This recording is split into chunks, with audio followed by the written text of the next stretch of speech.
신신이무이여법계이며 능수 삼전여의누나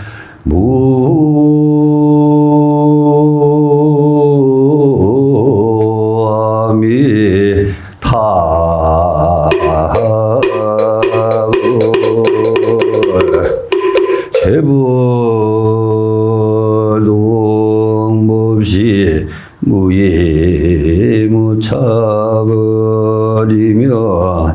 수제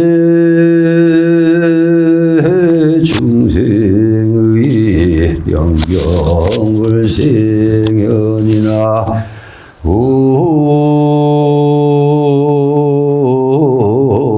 오아미타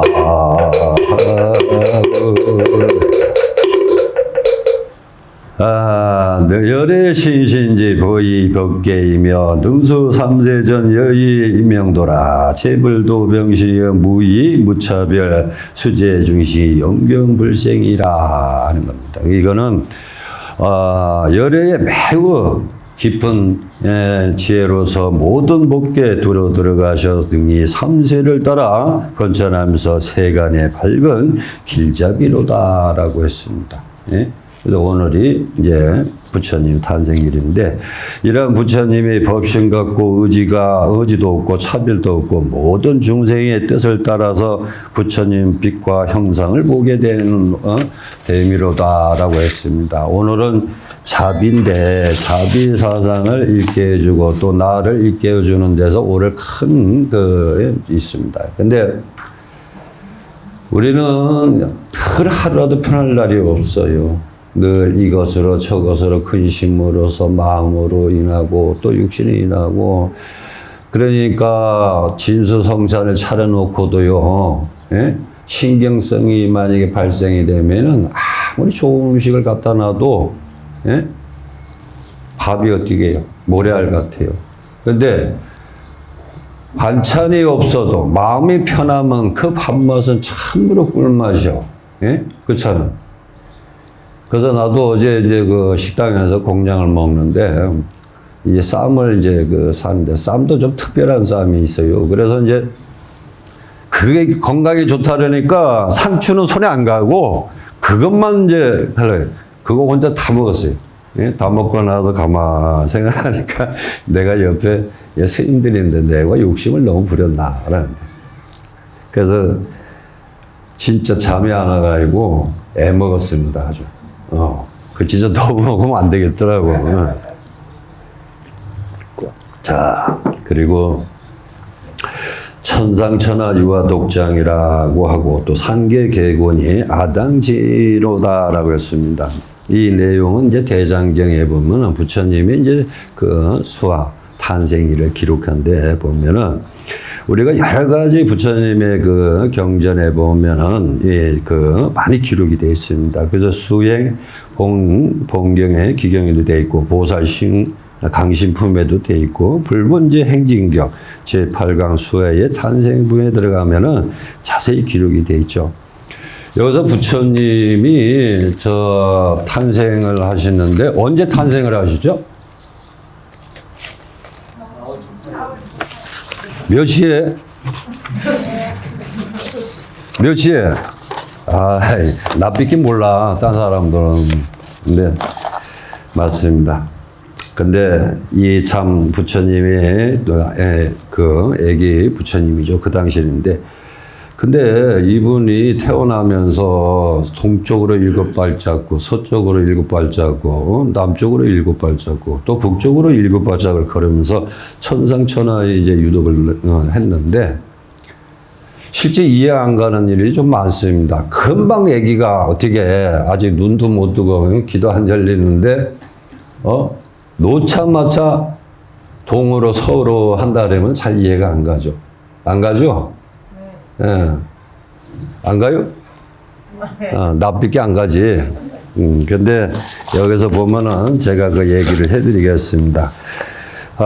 이때 이제 보살이 동방으로서 일곱 걸음을 걸으면서 이렇게 말하되 나는 모든 선한 법을 얻어서 마땅히 중생들을 위하여 마해 주느라 했고 또한 남방으로 일곱 걸음을 걸으면서 말하되 나는 하늘과 인간의 응당 공양을 받으리라 하고 또한 서방으로서 일곱 걸음을 걸으면서 말하되 나는 이 세상에서 가장 존귀하고 가장 순응하나니 이것이 나의 최후의 모습이요 생로병사의 다함이라라고 했습니다. 예, 그리고 북방으로 일곱 걸음을 걸으면서 나는 마땅히 모든 중생들에게 가운데서 이유 없는 이가 되느니라고 했습니다. 근데 이러한 그 태어나면서 탯줄을 끊자마자 이렇게 한다는 게 좀 이해가 안 갑니다만은 근데 이제 그 나라에 가면은 그 인도 사상에 가면요 그 계급이라는 게 있어요. 계급이라 하면 머리에서 이제 뭐 태어난 사람은 어떤 거고 또 옆구리에서 태어난 사람은 왕족 아니면 장군 이런 이제 계급이 있습니다. 그 다음에 무릎으로 태어나면 이제 중간쯤 되고 또 이제 아주 하인이나 이런 사람은 발 밑에서 태어난다 그럽니다. 그런데 우리나라로 비유할 것 같으면은 이제 왕, 그 다음에 양반, 뭐 이제 하인 뭐 그렇겠죠. 이렇게 이제 그 계급층이 있습니다. 그런데 이 부처님이 그러도 불구하고 이분이 그 옆구리에서 태어나서 많은 것에도 왕의 그 귀족감을 갖고 있습니다. 갖고 있는데 이분은 그만큼 그 평생 살아가면서 근심 걱정 안 하고 살아갈 수 있는 그런 지혜감도 있는데 왜 이분은 출가를 하셨는가 하는 겁니다. 근데 부처님께서는 많은 것을 남기시고 또 여기에서 우리들에게 많은 깨달음을 주셨는데 한날은 그 부처님께서 그 길을 가시다가 날씨가 너무 더워서 이제 나무 그늘에 딱 쉬고 있는데 그 동네에 청년들하고 이제 보살들이 부부끼리 이제 모임을 가져서 이제 그날 거기서 이제 회식을 하고 노는데 한 총각이 장가를 못 갔어. 그래서 그 옆에 어떤 뭐 돈을 좀 빌려주고 해서 이제 뭐 이렇게 데리고 이제 여인이 있었는데 그런데 이제 그 부부 동반해서 이제 놀고 신나게 이제 놀다가 보니까 이 내가 데리고 온 그 여인이 그들에게 이제 값진 물건을 다 가지고 그만 혼자서 달아났어요.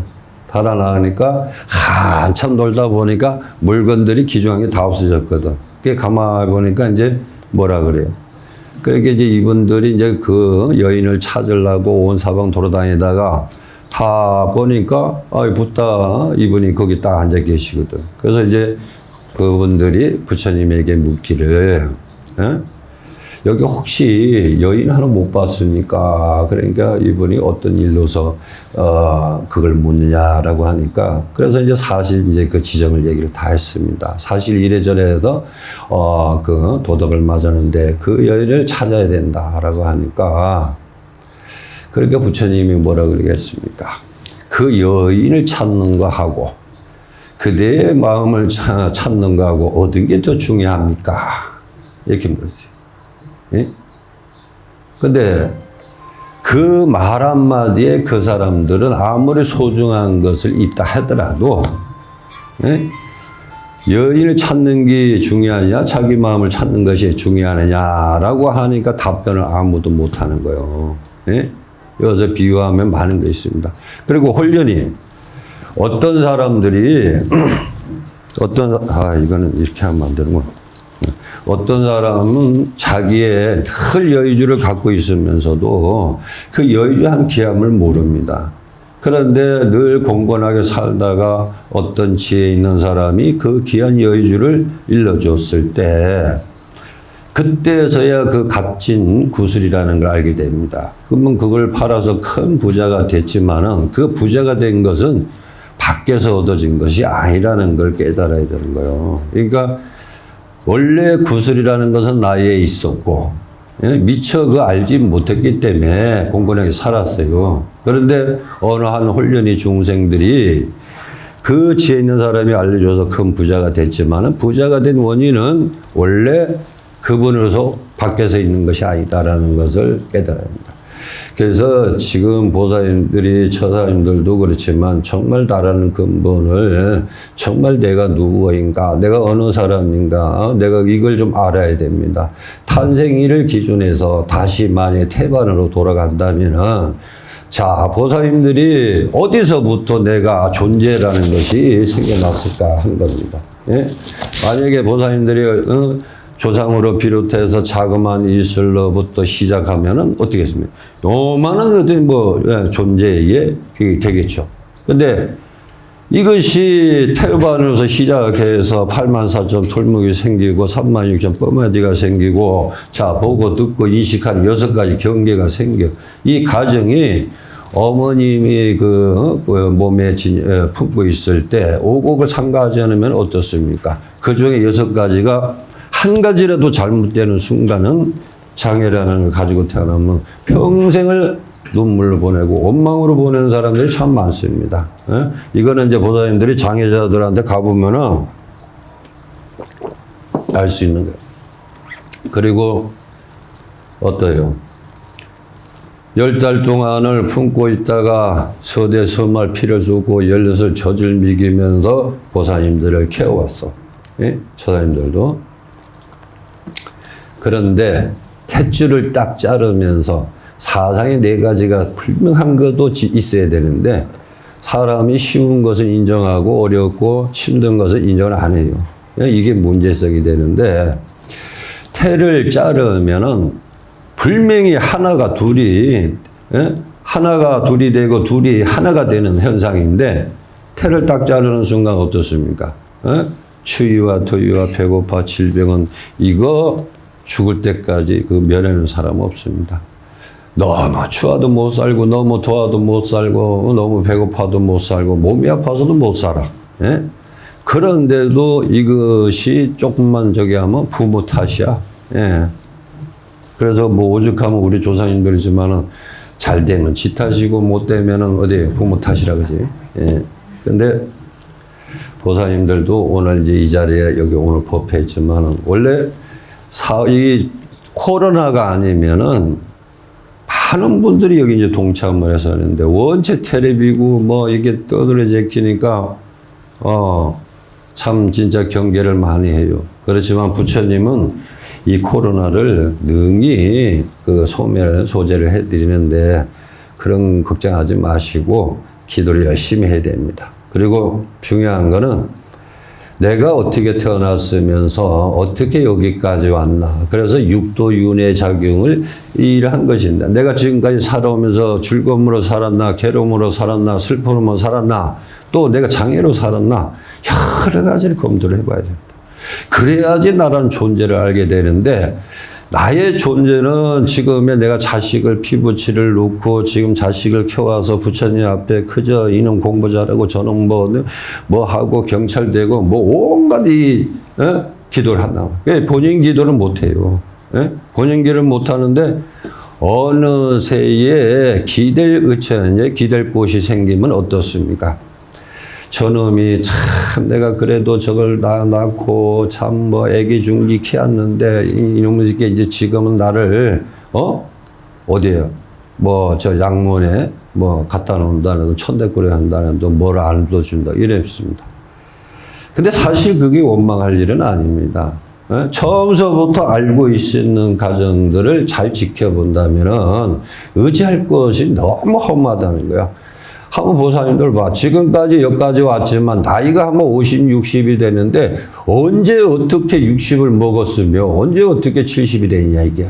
예? 몸은 왜 이렇게 변화되고 살은 늘어지고 눈은 침침해지고 귀는 희미해지고 허리는 굽고 다리는 아프고.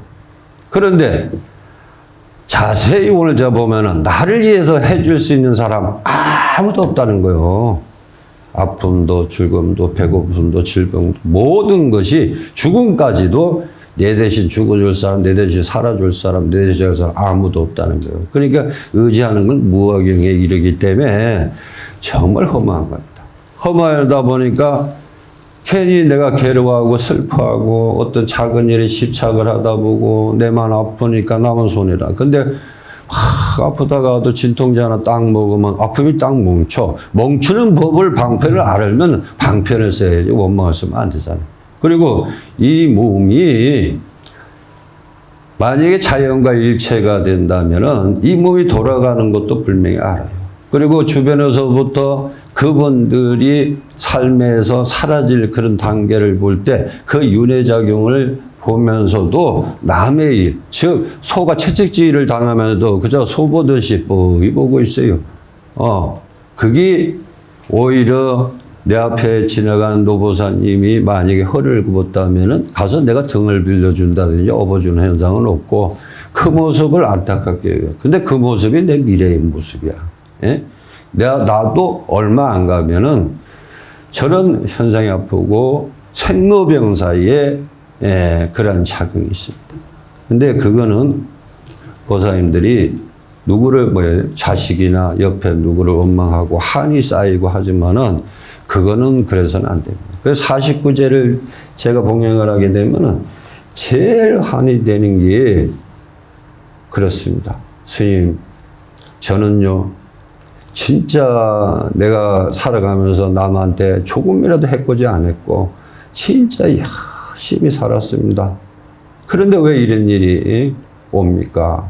남들은 100세를 하는데 왜 나는 단명일까요? 하는 식으로 얘기를 해요. 제가 그래요. 보살님, 두 가지를 선택해라. 효를 선택할 것인가? 나를 선택할 것인가? 하고 물어요. 답변 안 하십니다. 예? 그리고 어느 누구든지 좋은 것만 가지고 내가 어떤福이나 영화나 행복이나 이런 걸 누리려고 하지 말고 지혜롭게, 대체롭게 어차피 생로병사의 윤회작용이 일으킨다면은 그걸 받아들여서 해소될 수 있는 것이 그게 어차피 무용이고 무아라는 것을 돌아간다. 그러면은 지금 보살님들이 나라는 사람을 깨쳐야 된다라는 부분을 오늘 한번 자세히 보세요. 그래서 다시 처음으로 돌아가는데 왜 부처님이 동서남북을 해서 7발작을 전부서 천상천하 유독조를 외쳤냐 이게요. 예? 근데 그분이 무슨 신통력이 있어서 뭐를 있어서 그런 건 아닙니다. 그분은 오랫동안 세월을 쌓으면서 이웃으로부터 남으로부터 복된 일을 참 많이 했어요. 예? 그분을 위해서 그 탄생할 때까지는 정말 많은 것이 있어요. 그래서 우리가 그 경전에 보면은 부처님의 그 희생력과 그러한 이 자체, 자기 몸도 짐승에게, 배고픈 짐승에게 새끼가 곧 죽을 물어서 어미가 허기를 채우려고 새끼를 먹으려고 하는 게 어떻습니까? 자기를, 먹이를 주고 새끼를 살리는 현상이 생기고. 이 시라타 이분이 부처님이 바로 그렇습니다. 그래서 이러한 희생력이 있고 그런 면이 있기 때문에 지금 부처님이라 그런 거고, 특히 제일 깨달을 것은 해탈입니다만은 부처님께서 우리에게 무슨 예를 들어서 어떤 소원도 있고 하겠지만은 제일 중요한 거는 나고 죽음에 이르는데 이 윤회와 육도가 어떻게 이루어지는가. 그리고 내가 이 몸을 버렸을 때 어떤 해탈이 오는가라는 것을 가르치는 겁니다.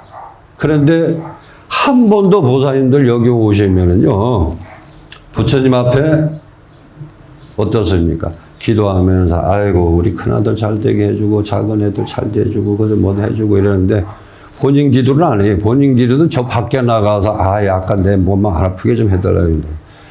그런데 여기 부처님이 얼마나 신통하고 좋습니까? 내가 소원을 이루고자 하면은 여기 앉아서 서가모니 부처님, 간센보살, 지정보살, 이분들을 내가 지극한 정성으로서 스님한테 하는 그 정도만 해도 돼요. 근데 여기 부처님께서는 평상은 있는데 말이 없으신 게 기도해도 답답한 거예요. 그러니까 어디로 와? 스님한테 오는 거야. 그 스님한테 와서 하소연을 다 해요. 그럼 그런가 보다 하고서 얘기를 하는데, 그럼 스님은 또 반대로 여기 와서 충원을 해서 부처님의 전달을 합니다. 하는데 그보다도 더 중요한 거는 보살님들이 참선과 경전, 기도 이런 것을 이제 하면서 나로서부터 비롯되는 어떤 그런 일들과 또 과거, 현재, 미래, 예? 삼세심도 불가득이라는 거예요. 예? 그래서 과거심에도 딱 떠는 것도 공덕도 얻을 수 없고 현재의 공덕도 얻을 수 없고 보지 못한 미래도 보지 못하는 과거라 했습니다. 근데 삼세심도 과거심이 불가득이라 했으면은 그만친 나의 모든 것을 내려놓고 상도 내려놓고 아상도 내려놓고 수상도 내려놓고 그 마음을 가져야 청정이 돌아갑니다. 내가 전번에 얘기했죠. 아기가 금방 태어나면은 얼마나 귀엽습니까? 말을도 못하고 뭐를 못하고 뭐 진짜 저기 못해도 보면 귀여워. 오줌똥을 싸도 냄새가 나도 그저 그놈이 그냥 귀여운 거야. 그 왜 귀여울까? 보면 볼수록 정이 가고 보면 볼수록 뭔가 더 이쁘고 그래. 왜 그래요? 청정하단 말이야. 청정. 육군이 다 청정해. 보는 거, 듣는 거, 냄새, 맛. 이 자체부터 모든 게 청정하니까 욕심도 없고 그저 배고프면은 그저 배고프다고 표현하지. 뭐만 보면 편하지. 애기가 금방 태어나서 나 어디 가고 싶다, 재산 달라, 뭐 달라 하질 않잖아. 그런데 중요한 거는 6가지 기관들이 열릴 때마다 부모들이 참 문제입니다. 내가 전번에도 얘기했지만은 그러한 삼독을 가리키는 부모야. 자식 잘 되고 못 되고 하는 거는 보살님들이 달렸어. 나 하나 깨우치지를 못하고 내가 누구인가를 모르는데 내 자손들이 어떻게 알겠습니까? 예? 그걸 알려면은 나부터 해야 돼. 내가 모르는데 자식을 어찌하고, 자식은 부모의 이치도 모르고, 신랑은 처에 대해서 아는 게 없고, 처는 신랑에 대해서 아는 게 없고, 형제라도 형제에 대해서 서로가 아는 게 없어. 같이 내가 평생을 살아와도 그저 아까 했잖아요. 할머니가 처사님을 얻고 가다가 아가씨 식 지나가는 게 그 벌은 못 준다면서 내가 연못에 내떡 던지면서 뭐라 그래요? 마음만 가져간다 하잖아요. 그랬듯이 내 가정에 우리가 보면은 보살님들이 처사님들 보면은 가정의 순전 흉만 가지고 살아가는 것 같아요. 예? 뭐가 나쁘고 저 사람 저거 내 버리면 좋은데 하원에 저것 때문에 못 살아 하는 식이거든. 예? 맨날 죽을 인간이고 뭐가 그렇게 저기 하는지 몰라도 하여튼 그렇습니다. 그래서 제가 그런 얘기를 많이 해요. 이거를 이해하려는 것보다도 먼저 남편에 대해서 알아가야 되고 또 남편에는 또 이제 처에 대해서 알아가는 어떤 그러한 믿음이 이게 딱 정해져야 되는데 이 믿음이 정해지질 않아.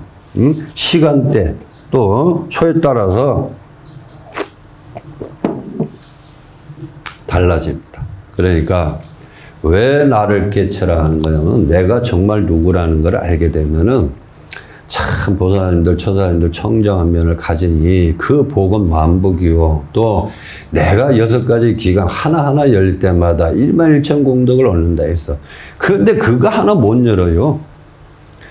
그러니 어제 여기 지금 간부님들이 전단하고 나는 이제 별로 좀 한 게 없어요. 그래도 심부름은 많이 했어.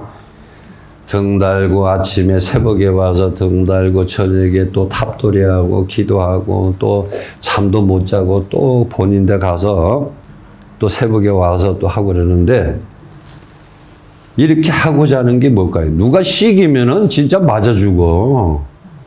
마음이 우러나니까 그렇게 할 수 있는 거예요. 만약에 어떤 우리 보살이도 시기 봐. 만약에 그 정도 되면은 진짜 싸움이라도 크게 나죠. 근데 그러한 희생들이 있기 때문에 보살님들이 이렇게 기도도 편하게 할 수 있는 것이고 또 기도하면서 그 깨달음을 얻어가는 과정들을 잘 이해를 하고 왜 부처님의 탄식일인가? 탄식일이라 그러면은 어떤 의미에서 탄신인가? 정말 불교를 믿을 만한가? 정말 나라는 사람 존재도 믿을 만한가를 이제 한번 깨우쳐야 됩니다. 깨우쳐야지 내가 윤회나 육도나 이런 사상들을 찾아가는 것이 가장 참 이제 도움이 되는데, 그저 뭐 이날은 가서 뭐 이렇게 하면 되고 뭐 저렇게 하면 되고 그러는데, 근데 보살님들이 여기서는 여기까지는 잘 듣습니다. 저 문턱만 넘어가면은 그저 여기에 있던 청정함은 다 잊어버리고, 우선 저 가면은 뭐야, 나가면은 공양 뭐 해야 되고 뭐 하고 다 까먹어. 그러니까 아까 스님이 뭐라 그러긴 그랬는데 그게 다라. 그리고 이제 집에 가서 내가 처사님 대해서 알라 그러면은 보살님들이 설법 좀 할 줄 알아야 돼. 그게 왜냐? 그러면 이제 보살님들이 절에 이제 갔다 와서 처사님이 힘들어하거나 어려움이 있거나 뭔가에 어려움을 부딪혔을 때 스님만 구제하는 게 아닙니다. 바로 이제 보살님들이 정말 부처야. 예? 그러면은 한 번 내가 자비심을 내는데 모든 기관들을 다 열리도록 하려면은 어떻습니까?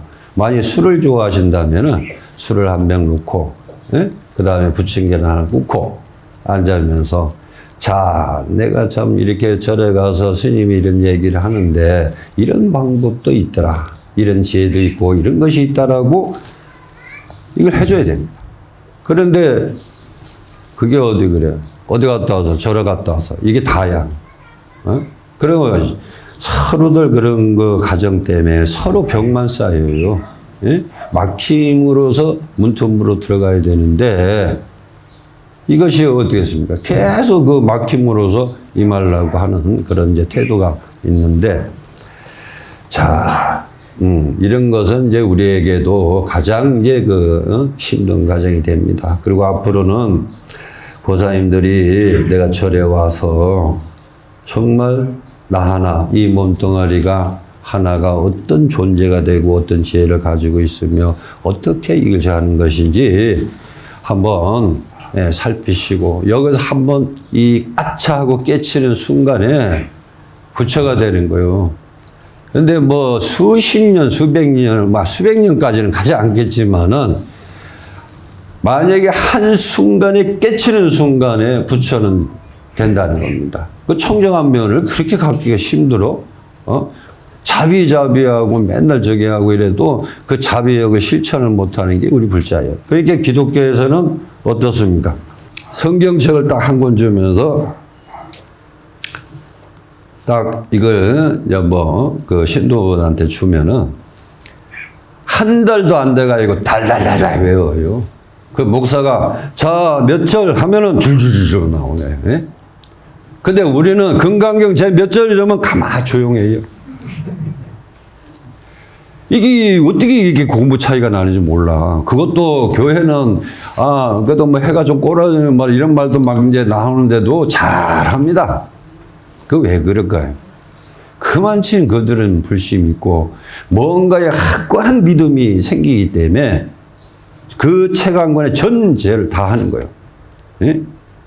근데 우리는 현재 그게 못하고 있잖아요. 근데 금강경은 다 못해도 시작하면 간센보살, 이렇게 나가야 돼요. 예? 그러면은 이러한 됩니다. 그리고 보살님들이 집에서 안 된다, 뭐 한다, 어렵다, 힘들다, 하지 마시고, 한 번에도 법당은 늘, 예?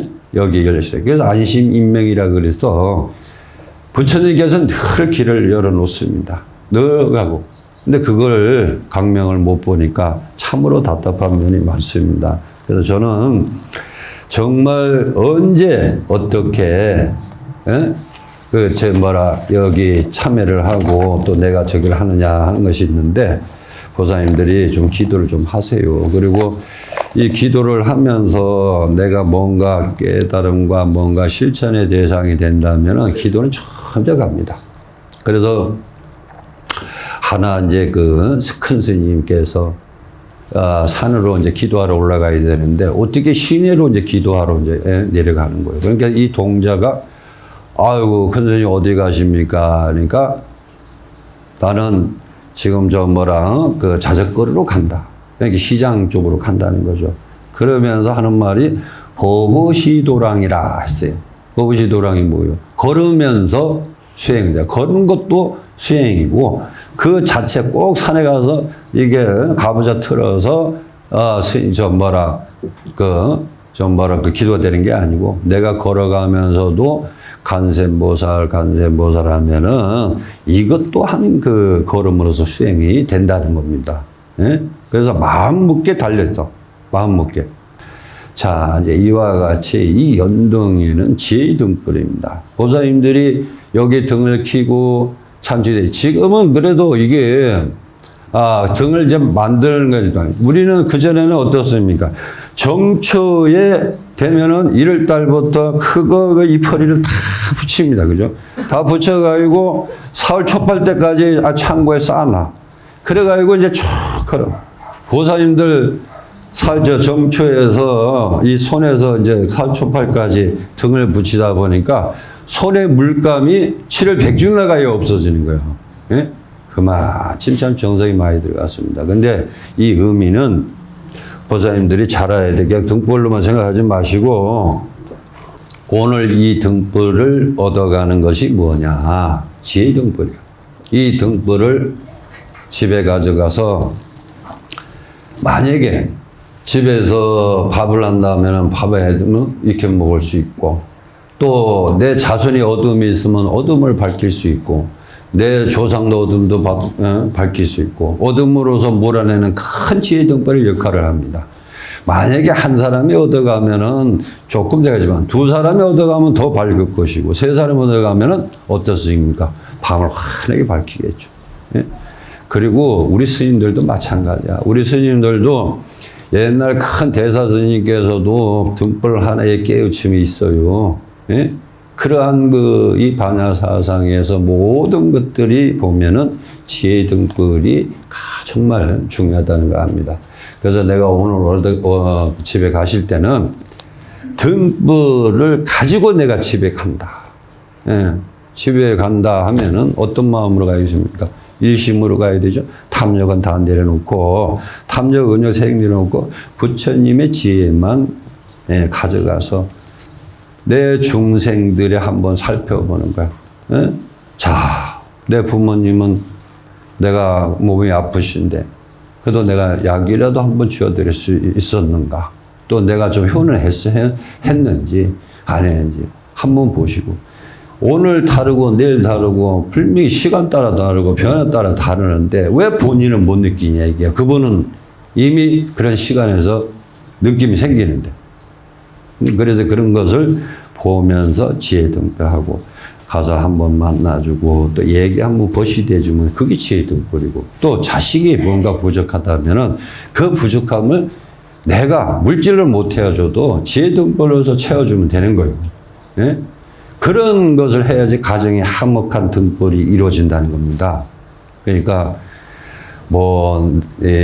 다른 지혜는 갖지 말고 오늘의 부처님의 탄식 이날에는 정말 좋은 날입니다. 보살님들이 1년에 한 번 딱 되는 이날인데 부처님이 늘 하진 않아요. 그리고 우리가 부처님의 탄식일을 기록할 뿐이지 부처님이 꼭 오늘만 오신다는 건 아니에요. 늘 와 계세요.